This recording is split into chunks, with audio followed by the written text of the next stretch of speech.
Welcome to the Ethics Experts, where we're elevating ethics and compliance and HR to the strategic level it's supposed to be. Hello, everybody, and welcome to the Ethics Experts. I'm your host, Giovanni Gallo. This podcast is brought to you by Compliance Line, the leader in ethics and compliance software and solutions for over 25 years. I am honored and excited today to introduce you to Stephen Morris, and we're going to be talking about his book, The Beautiful Business, an actionable manifesto to create an unignorable business with love at the core. I'm real excited to get into it with you. Stephen, welcome to the show, man. Giovanni, thank you so much. I appreciate you inviting me on, and I'm so looking forward to the conversation here. Anything you want to tell us about your background or what you do, or maybe just, what inspired you to take on the load that it is writing a book and, get these ideas out into the world? Yeah, I guess it probably helps. Context first is, sort of who am I? What do I do in the world? For the last 25, almost 30 years, I've been a consultant, advisor, evolving brands, businesses, and culture. So what I do is I work with business leaders to help identify the heart and soul of who they are, how they do what they do, why they do what they do, and then tether that to their business strategy. And then once I identify those things, so we call that branding often, but so often it's culture work. We infuse it within the leadership teams on every level within the organization, and then within the culture, and then ultimately begin to tell the outside world. So I've been doing this for many, many years, and have worked with companies that are as big as Amazon and Google and Samsung, and as small as your mom and pop startups and nonprofit organizations and things like that.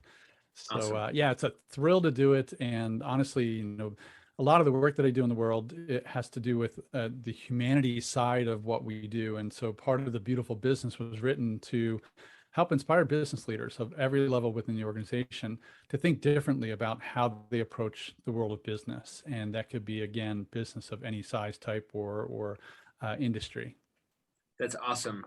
I love how you talk about that, kind of starting at the core and then moving out. I think a lot of people, if they think about branding, they think, well, what's the font you're putting on the logo, or what's the packaging that goes to the outside world? But from reading your stuff, Stephen, I can tell that that kind of what can be a facade, or at least kind of that outward veneer that is really polished, really needs to start with the heart. And I think a lot of us in ethics and compliance have that same feeling, right? We we might say there's a policy, or there's, a value or something like that. We want that to be authentic. We want that to actually impact and, positively make changes in the lives of the people that we serve. And we want that to start with an authentic core. So I love how you start there, and kind of in your realm, the brand should be something that is expressed, not kind of manufactured on that frontline level. Yeah, I would go further, and I would say that the brand, any brand, especially an authentic brand, is lived into being. So, we forget often that at the end of the day, all business is created for and by other human beings. So ultimately, it's a human endeavor, an act of imagination, an act of storytelling. And when we are authentic about who we are, we have this strong sense of integrity. So integrity is one of the core principles behind The Beautiful Business, which is that which I believe I show up in regular and consistent action and through my behaviors. And this is both me, the individual, regardless of business leader at any level of the organization, but also the team. And so trust is the social currency that all businesses deal in. So, all money aside, if an organization is not building trust, then they're going to have a really hard time, both from a cultural standpoint and in the marketplace. And so when we think about where does trust come from, trust comes from integrity. So if it's, we call say-do ratio. Like Giovanni, if I make a promise to you and if I live up to that promise, well, the likelihood when I make another promise to you next is going to be very high that you're going to expect me to live up to that. And while it sounds simple, it's actually quite complicated, as we know in the world of business. Oh, sure, because there are so many different interaction points and things like that. So I want to get to what seems like, maybe kind of a thesis or a headline for the book. You have this great quote: "There's nothing more powerful than a united group of souls ignited in a common cause with love at the core." So I think we're starting to hear it a little bit more, but that's not how everyone has always talked about business and commerce and capitalism and things like that. So talk to me about why that is such an important part of The Beautiful Business. Yeah. So, when we think about, there's three key pivot ideas within that particular phrase or mantra that I live by, and it's part of the book. It's also part of the work that I do. So I'll take the weirdest outlier first, which is the end of that sentence, which is love at the core. What do we mean by that? By love, I'm not talking about eros, obviously. The Greeks have like, eight different definitions of love. Really what I'm leaning into is the version of love that we call philia. Philia, if we think about the city of brotherly love, Philadelphia, Pennsylvania, it's founded on this mantra and this mindset that we're all connected together and we all have this shared humanity and we're all in this together. And my love for sense of community, my love for the cooperative work that we're doing at hand, I think is essential for an organization. So love is one of the first things that I talk about in that particular context and that framework. And then we talk about the united group of souls ignited in a common cause. So a lot of the work that I do around branding is around purpose. And when I talk about cause, I'm talking about purpose. Now, there's lots of different phrases for this, and depending on what your business is and your definitions, some organizations could call it a cause. If you're a nonprofit, you probably have a cause. If you're a for-profit, you probably have a purpose or a mission or both. So how do we rally around the big why? The why are we in business beyond simply making money? And then how do we, to the third part, unite as a team and bond together in a cooperative, a consistent behavior system that brings that cause, that purpose into being? And that's what that the work is all about. And again, going back to the work that I do, is it's centered around building tethered cultures and brands that live authentically from the heart and soul of their organization. So that phrase is my mantra. And, when I state it to an organization, I've never heard an organization who doesn't want that on some level. Oh, This cool. united group of souls ignited in a common cause with love at the core. Some of the best performing organizations have that going for them, and have that going for them in big and very consistent manners. Yeah, I love that that point about this love that you're talking about is not a bunch of soft stuff that you exchange for performance. It's not a bunch of stuff that, hey, if you have 70% profit margins and you got a bunch of money to throw around, well, then maybe we can start investing in some initiatives that would foster some love. It is the path toward uniting and aligning a bunch of the souls, as you put it, toward this common cause. And when you have that alignment and when things are running smoothly and people trust each other and the right things are getting done, well, the performance actually improves. You're not trading, it's not like, hugs instead of sales. These things all work together, right? Absolutely. Yeah. And I would actually say there's mounting data right now for organizations who are studying this kind of thing, that if you want profit, you actually have to come at it indirectly. And this idea that you're bonded together from a collaborative group within your culture and the cause that particular culture is igniting itself in, it is that work that actually is going to create greater and more consistent and long-term profit. So, the data is out there that lives to support all of this. Yeah. Yeah, definitely. There's mounting evidence, and I tend to think that it's driven by a few different things. Some of it's always been there. Some of it is, the standards that people have, that they don't want to be kind of, in an organization where the whip is cracked over them and no one cares about what actually matters to them. Some of it is, probably due to the, ongoing maybe disillusion of the kind of industrial manufacturing economy, where we need knowledge work and collaboration and innovation and things like that. So it's being driven by a bunch of different things, but obviously the core of this has always been there, where we're people and we have a heart and we have things that we care about. And when we're motivated and engaged, right, this big thing about employee engagement and all of that, when that happens, then the company performs better. And, if it's a worthy cause, then we're going to get that cause done, and that should be good for all of us. Yeah. So it's also worth saying that people want to contribute to something that's larger than themselves. So when we think about the sort of the fusion between an individual purpose and an organization purpose, the reason people show up and give their best is because they feel like they're actually living a life worth living and contributing to something that's larger than them, that they probably can't achieve on their own. And when they do that and they show up in the workplace, they're fired up about that contribution. And so, and then now imagine you multiply that by, 100, 1,000, or 10,000 people that are amongst your team, and all of a sudden you have this incredibly powerful entity. Yeah, that's awesome. Yeah, I mean, we feel we feel that and strive for that here at Compliance Line. We want our people to understand the impact that we have. There are over 7 million employees around the world who live a better life at work because we build good software and provide good service and, help them raise their issues so that the compliance team can take care of them. And we make that impact through the compliance leaders and the ethics experts who we serve. And our team gets fired up about that because, we're part of something that's bigger than ourselves and it's making a positive impact. And we see that in, the way that clients get served, the way that a job gets done, even the way that software gets developed, and that engineering that you might think is cold, but actually someone who's fired up about it is going to do a good job at even something relatively quantitative or something like that. So I'd love to get Giovanni, oh, sure. Sorry, 1 second. You've just described your beautiful business and you did that beautifully. So well done. Thank you. See, I'm learning from the master here. This is love great. it. I love it. Thank you, Stephen. So I'm going to get back to an issue that you brought up earlier that is near and dear to, pretty much every ethics expert's heart, and it's the issue of trust.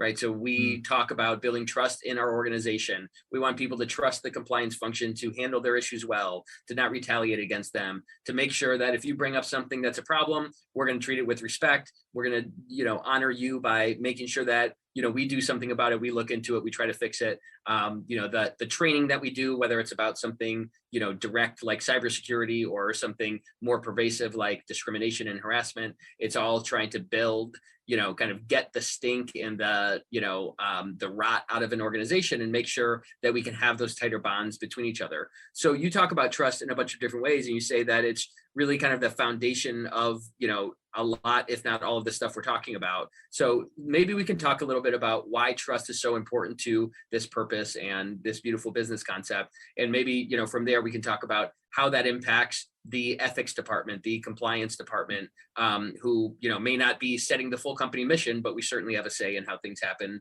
within our team and then the people we influence. Yeah, great question, and a great line of thinking. We could have a deep conversation just around the value of trust. So like I said, just a reminder, the way I think about trust is it's the social currency that all businesses trade in. And this could be internally at the culture and externally with any businesses, client relationships, be it a B2B or B2C or nonprofit kind of thing. So then we ask ourselves the question, well, where does trust come from? Trust comes, and what does actually trust yield? So when we have the ability to hold each other accountable, to sometimes disagree, or to have what we call difficult or crucial conversations, we can only do so when we have trusted environments. And how we go about earning trust, and I talked about this or touched on this briefly earlier, is this action of integrity. So again, say-do ratio, for those that might not know what that is the extent of measurement to which that I say what I'm going to do and I live up to whatever I say I'm going to do. Now that could be a little thing in that I'm going to be on time for this meeting and I'm going to take notes for this meeting and we're going to be accountable as we come out of this meeting collectively together. Or it could be an organization living up to their own cultural promise or public promise. So the more consistently we human beings do that, the more we're actually putting investments into our trust dividends. And when we have trust that actually happens on the larger scale within the organization, all of a sudden we're more creative, we're more collaborative. We actually have the power to disagree with one another and hold each other to higher levels of accountability, and productivity goes up when we have trust in place. So I think it's one of the non-negotiables. And again, I think the threshold into trust building is this action of integrity. And that again goes back to character and say-do ratios. Yeah. Now, I also believe that an organization should have its own operating system of values. So it's an agreement system or operating system of how the organization works and how we agree to treat one another. And that could be, there is going to be a high level of integrity and say-do ratio, or there could be, we're going to hold each other accountable for the things that we say that we do, or any number of things. Now, the beautiful thing about a core value set is that it can be unique to any culture, to any organization. Right. Yeah, that's awesome. I mean, there's so much there, but that part about integrity, I think of, I think of integrated, right? And, what you say and what you do should be integrated. How you want things to happen and how you act on them should be integrated. There should be consistency and authenticity around it. And then, that say-do ratio, I think, is a great kind of shorthand to think about how trust is built, because most if not all the time, when that trust is broken, it's, I guess sometimes it might be an implicit expectation that wasn't said, but the big power is you said, that I wouldn't get in trouble for saying something. You said that, my manager was gonna, be, evaluated based on whether they lived these values or, violated these policies or whatever. Okay, do you actually follow through on it? And that can be such a powerful way to build or break trust.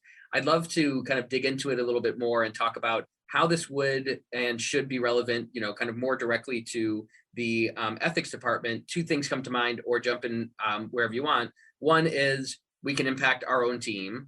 And we can operate the things that we control in a certain way. The other is there's kind of this looser influence that we have where we're not solely writing the values list for the whole organization or determining the strategic priorities that are driven by our mission over the next 5 years, but we have influence on that. How can we use this idea if we say, hey, you know what, Stephen, I love this idea. I want to have a beautiful business. I don't run the board of directors. I'm not the CEO. How can we have an influence on building toward that, Stephen? Actually, I have a question for you, and if you don't mind, I'm going to turn the tables here. Bring it back. I'm curious from you on what the connection is in ethics within an organization and compliance issues, and how they tether into a core value set, and what you believe and what your organization believes is the connection between those two things. Yeah, that's a great question. So, thanks for having me on the podcast, Stephen. No, let's talk about it. This is great. So, I think that like so many things, those core values should drive everything in the company, right? They should drive how you build your product, how you market it, how you do your hiring process and all of that stuff. And I think that drives into the compliance program and say, hey, you know what, we're, a lot of times in compliance and ethics, we talk about, what is legal is usually within the bounds of integrity and what's moral and what's ethical, but it's not everything, right? So you got to go beyond that, and how much you go beyond that, how much you do things that you're not forced to do. I think a lot of times is driven by your values, and sometimes that's going to push in different directions. We're going to be very focused on the environment. We're going to be very focused on treating our people with the way that welcomes diversity, or whatever it might be in those nuanced places. So I think it drives that. I think if this is hard to do, but if you split up ethics and compliance, those compliance things, which are generally more structured, and you're running a program and you have a policy, and we're going to try to have these specific behaviors, make sure that they're done, and we're going to audit them. Your values are going to, maybe drive the level to which you enforce that, and how much you invest in it, and how much, how deep you go into managing these different risks, whether they're regulatory or otherwise. And then I think ethics ends up being a bridge in between a lot of that stuff, because it's like, certain states have a requirement that you have to do discrimination training. But about a bunch of other companies say, hey, you know what, it's not required, but we want to be a place where people are not discriminated against, and we're empowering our employees to make sure they're not doing that intentionally or unintentionally. So I think that ethics ends up, depending on how people define this, pushing past the bounds of what we must comply with based on our own policies or some external forces to, hey, what should we be doing? And, a lot of things in that kind of gray area of, where does compliance end and ethics begin, I think end up being driven by those values in different ways, sometimes explicitly about a specific topic, or just, hey, you know what, this feels right, and we're going to find the budget for it because it's the right thing to do. Yeah, so that's great. So one of the ways that I think about core values is it's relevant to this string of dialogue here is, core values are those things that we live day in and day out and kind of moment to moment. And they're sort of the guidance system that defines how do we not just show up to work and stay within the ethical and compliance boundaries that we have, but how do we treat the people around us? What is our manner, style of communication? And that could be, a DEI type of an issue, and certainly should include those things. But it could also be a guidance system that says, well, what are the questions that we ask ourselves within this culture that determine how we do what we do, or determine how we make decisions on, either small issues or big issues. As we think about something like that, we think about, okay, is, one of the questions that I've fed within core value within one of the cultures that I work with is it innovative enough? And so one of their core values is all about innovation. And so a question like that might actually be a challenge system for both the individual, or if you can imagine in a team setting where, we're talking about an innovative product, or we're going to do a product launch or something to that nature, Sure. then the question sits around the center of the room that says something like, is it innovative enough for us? And that's partially a question of how are we serving ourselves? How are we serving the business that we're doing? And even how potentially we serving our customers?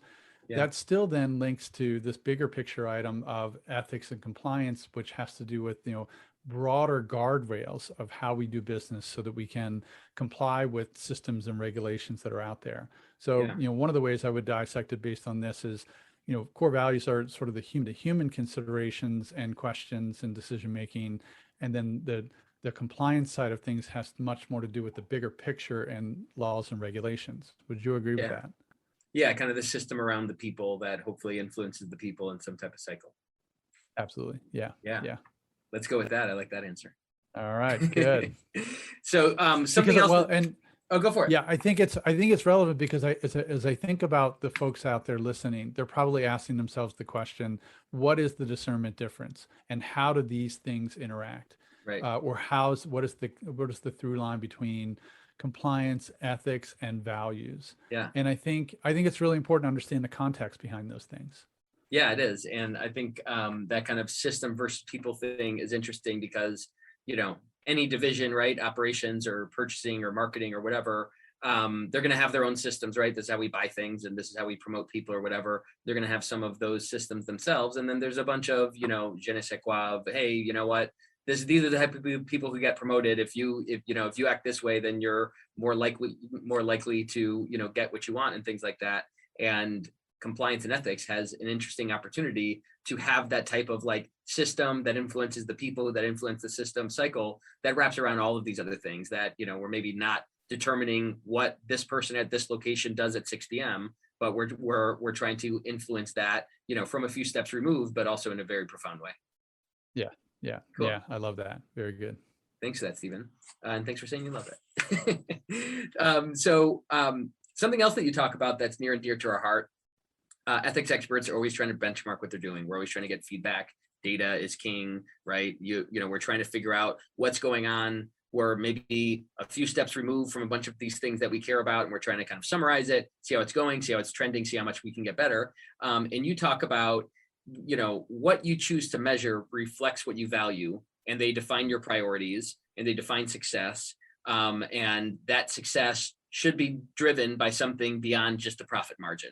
I think that's something that, a bunch of our listeners and our audience would co-sign and say, yeah, there are a bunch of things we care about that are not just profit. Obviously, we need to make profit. We want to be successful. We want to reinvest in the business and hire more people and all of that stuff, but it doesn't stop there. So talk to me a little bit about how, maybe broadly you think about this, or, if you can get more specific to someone running a compliance program around, we have to do this, here are our guardrails. How can we bring this concept of making sure that the things that we measure tie back to the kind of broader outcomes we want, more than just, making sure that this thing gets done? Yeah. A lot of businesses historically have fallen into the trap of profit first, profit of all costs, profit beyond anything. And I obviously, to your point, which I completely agree with, profit is non-negotiable for a business. It is the measurement system that says we can stay in business tomorrow, we can reinvest in ourselves and our people, and we can actually innovate. All profits or all innovation are derived from profits. Yeah. But that isn't why businesses exist. Businesses exist to move the world forward. So when a business thinks about their own system and the way they're affecting the world of their people, the world of their products, the world of their services, whatever that world might contain and continue for them, then they have this opportunity to set out a broad array of outcome metrics on which they can aim towards. Obviously, again, profit ought to be one of them. But, I do believe that organizations should have something that has to do with how are we affecting the people? And the lifestyle, the well-being, the quality of life of the people that are involved. And as part of the great resignation and the big quit that's happening right now, is people are leaving unhealthy cultures. So how can we measure those things? How can we measure employee satisfaction? And then there's other things that would certainly be included within that, or especially for a lot of organizations that they're in manufacturing or using natural resources, which is, what is our impact on the planet? Yep. to what extent are we treating the resources from a sustainability effort so that we're not playing the short game of business, we're actually playing the long game of business. So in 10 years, 20 years, 30 years, 50 years from now, the resources that are actually required to run our business are still going to be there, and they're treated in a very healthy way. So, there's a lot of talk these days about not just triple, but quadruple, or, 6x bottom line type of thinking. And, I'm never going to sit here and tell people what they should and shouldn't measure. But I do believe their value system is connected to what they do decide to measure. And I would invite organizations to think about that as holistically as possible, include people, planet, profit, all kinds of elements that have to do with whatever outcomes the business wants to realize in both the short term, but especially the long term, and set up a value system and a measurement outcome system that speaks to those things. So I'll give you a quick, for instance, the, one organization I work with, I won't name their name, but because they're privately held, but they're a beautiful organization. And one of the biggest things, they're in the real estate industry. They do a lot of development. They're all over the country, here in the US. And they're quite large. They're a name that most people would know from a household brand standpoint. The biggest thing that they measure is employee and community satisfaction. Now, certainly profits are part of what they measure, but they put the biggest metrics of what they do on the communities that they're building and quality of life in those communities and how they go about measuring those things. And they also know that their employees are the ones that create that experience, either the designing of the communities, the building of the communities, or servicing of the people within those communities. They measure their satisfaction, or they actually call it flourishing, the level of flourishing within the organization, so that they know when they take care of those people, when they attract the right people, they're going to serve their community members in a greater way, and that both of those numbers are inextricably connected. And so they are adamant about measuring community satisfaction, quality of life, and quality of life for their employees. And they put big dollars into those investments. That's really cool. I appreciate that example. I think it illustrates something powerful, that it's not just the metrics that you choose, but it's the ones that you focus on and prioritize and talk about, right? So, I'm sure that this company has not forgotten to put a profit margin somewhere on their, report of metrics. I'm sure it's on there, and they care about revenue growth and probably, acres or homes built or something like that. But, what you put at the tops, ends up a lot of times getting everything else to kind of sort underneath it and say, okay, are we hitting this thing? Okay, what do we need? We need to reinvest more profit, or we need to be more profitable, or, we need to have a different design team, or whatever it is. The metrics that you put at the top. And I think for an ethics team, we can have, put all of our different programs lined up and say, hey, did we, get enough people to do training? And did we get enough reports about this thing? And are we rated well on our risk audit and all of those things? You got to check all of those things, but maybe the broader conversation starts with, hey, here's the thing that's going to define if we're doing it right. And, that can and should be an expression of your values. And that doesn't mean that, profitability or innovation or, number of new locations or whatever you care about can't be on the list, but that prioritization of those metrics can have a powerful impact. Yeah, absolutely. And, one of the ways that they think about it is that, while profit is certainly always part of the consideration, like I said earlier, it's the indirect result of these other metrics and other focus items that they put into, and just, drilling down into that, they realize that the quality of life, as it increases throughout the communities that they're creating, building, and serving, as that quality of life increases, the value of the homes and the value of the rental fees goes increased up compared to competition. So they have a great public reputation for the communities that they serve, and people want to live in those communities. And so they can charge a premium rent or charge a premium price for those communities. So just think about, how is that going to affect profit when you sit at the top of the heap and people want to live in your community because of the quality of life. Your profits are going to be significantly increased. Yeah, that's awesome. Yeah, and it circles back, and you end up kind of getting more of all the right things when you're doing the right things right.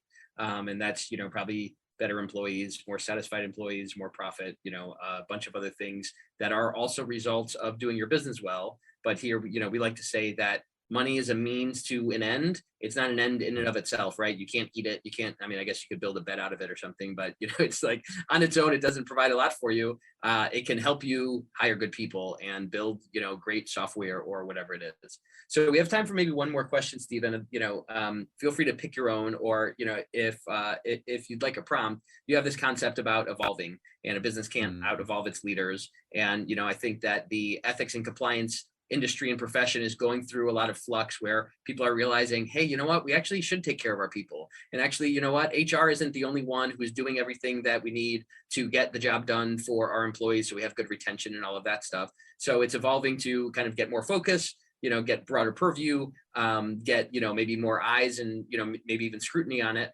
So we're kind of seeing that call to kind of move forward. And I think we're all kind of asking each other at conferences and on podcasts and stuff like this, how do we do that well? And how do we answer that call well? So I'd love to hear your perspective on that, or just give me your own final thoughts, because maybe I just said it. I don't know. Yeah, you did a great job of capturing that. The way I see, the evolution of a business is very much like we were just talking about, is a virtuous cycle. Okay. The more that team members can invest in the evolution of not just the leaders at the top of the organization, but leaders at every level of the organization. This includes the person leading the project of today, person leading the meeting, person leading a group, division, or entire organization. The more they invest in helping those leaders become better people, because at the end of the day, I hate to call it common sense, because it really isn't all that common. Yeah. I actually think that good people make great leaders. And you can't have a jerk as a boss and that person, at least in this day and age, be a great leader at the same time. So the more individual development leaders do on themselves, the more the team or the organization can invest and help support those individual leaders become better people holistically, the more they're going to show up and improve the quality of life at that organization. And the more the individual will be better for it. Everybody at the end of the day wants to be a relatively decent person or a very good person. They want to contribute to something that's larger to them. They want to make the world a better place. They may not use those words exactly, but I think this evolution of the individual is also connected, directly, inextricably connected to the evolution of how the business grows, how the business develops, and even potentially how the business profits from what it does. That's awesome. Well, that's a great, kind of capstone for our discussion today, Stephen. There's a ton more in the book. I encourage people to check it out, give it to somebody around the holidays, share it with somebody that you care about in your business, or, that you've come across that, cares about and would share some of these sentiments. The book, once again, is The Beautiful Business: An Actionable Manifesto to Create an Unignorable Business with Love at the Core. It's been great having you, author Stephen Morris, to join us today. Thanks for teaching us about a beautiful business. Is there anything else you want to say about how people can find the book, reach out to you, get in touch, or anything like that? Well, first, Giovanni, thank you so much for the work that you do in the world. It's necessary, it's wonderful, it's beautiful, and it sounds like you're running an incredibly beautiful organization. So I appreciate you holding the space. People can find me at two different places. They can go to matterco.co, matterco.co. That's my consulting practice. Or if they want to find out more about the book, it's the-beautiful-business.com. The book just released, so I would love to get it in people's hands. It's a beautiful book, and it's an experience, and I believe it's where capitalism is headed. And again, Giovanni, I appreciate you holding the space here and having me on the show. Yeah, it's been my pleasure, Stephen. Thanks for sharing some of your genius and your heart and your insights with us and our crowd. We appreciate the work that you're doing, not just to help people lead businesses better, but to help businesses be better for the world. I love that concept. We talk here at Compliance Line. Our work is here to make the world a better workplace. So many people spend so much of their life at work. And when leaders who care, who have a strong brain and a strong heart and want to apply that toward making people's lives better, we think the whole world becomes a better workplace. And all of the millions and millions of employees who go to work at these places each day that we call businesses can be more united with their other souls around a core that matters to them. So I appreciate your contribution to the conversation, Stephen. Thanks for being on The Ethics Experts. And I want to encourage everyone, check out the book, read it, apply it, talk about it with your friends, and let's make more businesses in the world more beautiful. We'll catch you next time.